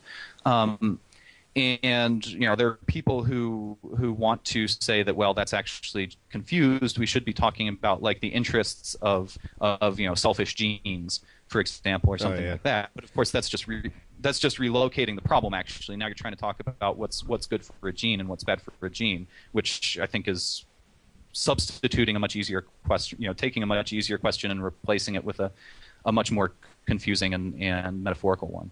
But so the basic terms of natural history that we constantly use do seem to involve a lot of normative terms.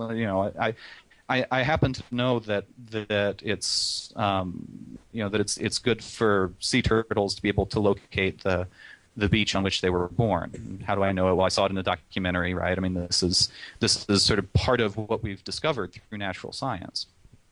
And there, at that point, usually the person who wants to push sort of scientism as an argument against moral realism is usually going to end up sort of trying to come up with some way they can translate that talk so they can kind of explain it away. Well, you're not really referring to good and bad. You're referring to what people approve of in sea turtles, or well, I doubt that's true. I mean, I don't approve of mosquitoes getting what's good for them because it hurts, and I don't approve of scorpions getting what's good for them because that hurts. But and then they'll try something like, well, good for a scorpion is what we would choose if we were scorpions. I don't even know what that means. I don't know what it would mean for somebody to choose something if they were a scorpion. Probably maybe you could ask the band. Don't choose anything. It probably stings. That's all I can imagine. So but yeah, so I mean, I just encourage people to take sort of a broader view of what the scientific worldview actually encompasses. I think it's a pretty rich rather than an austere worldview, and that may give you a grip on beginning to talk about the sort of the role of human beings in the world and how we come to get some knowledge of what's good for us and what's bad for us. But okay, all right. So I've been the people I'm thinking of are they call themselves legal positivists. So they come to the conclusion that, well, since we can't actually we can't come up with anything reason why some ethics may be more real or really super better than other ethics, like Protestant ethics versus the Catholic ethics, and they can't decide why one should be better than the other, and they simply say, well, go with whatever really works. The positivist thing is, well, this is what has been declared, and either it will work for benefit in the end or it won't. And I mean, I think that even if that does happen, like even if that does get accepted as an argument, it's eventually going to lead to something like the idea of ethics, like an objective ethics. But I don't know. Maybe I'm just optimistic about it. Yeah, well, I mean, in that case, it seems like the argument that you're getting is kind of a mishmash of like sort of anti-realist or skeptical worries about morality, plus also sort of a legal positivist framework of some kind, plus also a sort of utilitarian stance. Yes. These are actually distinct positions that need to be separated out. And sort of the extent to which they fall out on something like, well, we just got to go with what works. I mean, that's overt question begging, and that's depending on a conception of what's a good consequence and what's a bad consequence. And so you're already building your sort of normativity into the world. So, I mean, if I said that I want to go with the policy that works, here's the policy that works is that anyone who has a ham sandwich in their hands is going to be threatened with a gun and they have to give it to me. And anyone who owns a pig is going to be threatened with a gun. They have to slaughter it and make a ham sandwich for me. And I go on and specify this, and someone asks me, why are you saying this is what works? That's an insane society that you just proposed. It's not going to work. And my answer is, well, because I want to realize a society that's based on maximizing the ham sandwiches that I get to eat. That's that's going to be dismissed as bonkers. But that's because there's already a substantive notion going in here about like what's beneficial and what's harmful, what's good for people and what's bad for people. It's just that it's people who want to push these kind of these worries on the basis of that, sort of these utilitarian worries, have a really simple and honestly really sort of oversimplified and stupid conception of what's good for a person. Sort of specify, well, whatever maximizes pleasure for the greatest number, or something like that. And I'm happy to accept that you ought to do what's best for everybody, but I don't accept that what's best for everybody is the greatest pleasure for the greatest number. I think that what's best for everybody includes respect for site constraints, like not shoving people around against their will. Okay. All right, I think that's a good beginning for it. So I'm hoping that somebody will listen to the podcast. I will send a link, and so this is the beginning of a discussion. All right, Okay, Darren? so I guess we're wrapping up then. I want to point out that Thinking Liberty now has a dry erase board that is intended to send messages to the other hosts when when we're on air, so we're not distracting the people who are talking. And it has been used once for that purpose, and so far 2 different penises have been drawn on it. Already. So- as soon as you get new technology, you start bastardizing it. Is that what happens? This is an illustration of the tragedy of the commons in practice. I guess. Exactly. So I don't know who really owns this thing, but they need to step up here. They need standards. So maybe we'll keep a tally of Jason Talley. Yes. We'll keep a tally of penises versus messages. So Okay. far, 2-1. All right. All right, the penises have it. It looks like she put Silent Bob on there. That's what it is. I know it's Ryan, but it's Silent Bob from the cartoon. It's coming towards him. So on that note, we're going to end this podcast of Thinking Liberty, and we want you to go out, be free, and don't let tyranny get you down. Tyranny. I said tyranny. Just, I think I'm eventually going to do a brain scan on you. This guy, he always ruins everything. I'm sorry. Is it tyranny or tyranny? It's tyranny. You can Tyranny, that's how Monty Python says, and that's what I said. Tyrannosaurus Rex. Look, in reference to the last conversation, what's happening now, on Facebook like a month ago, I declared a monopoly on objective reality. So I'm telling you it's tyranny. I'm telling you that if anybody has any moral questions, they can just ask me, and I'll clarify them right away.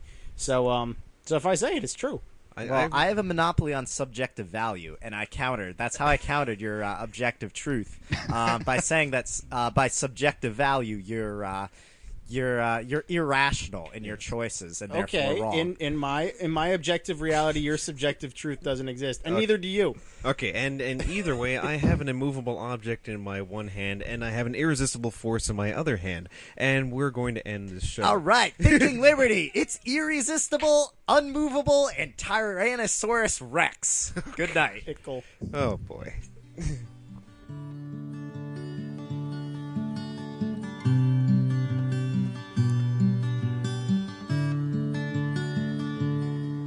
Gonna throw my ashes into a landfill. Gonna put a logo on the moon. Sit in my cage and call myself free. It's hard to feel and harder to see.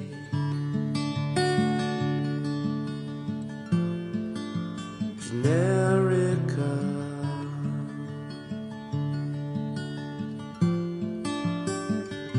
Generica. The whole world points its filthy fucking finger at a country that was once so fine.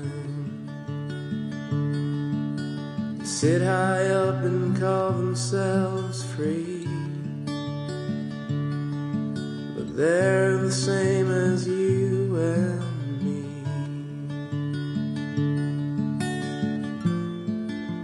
Generica.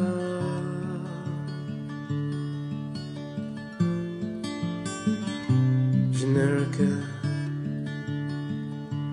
They say if you don't like it, you should leave. There's no spaceship as far as I can see.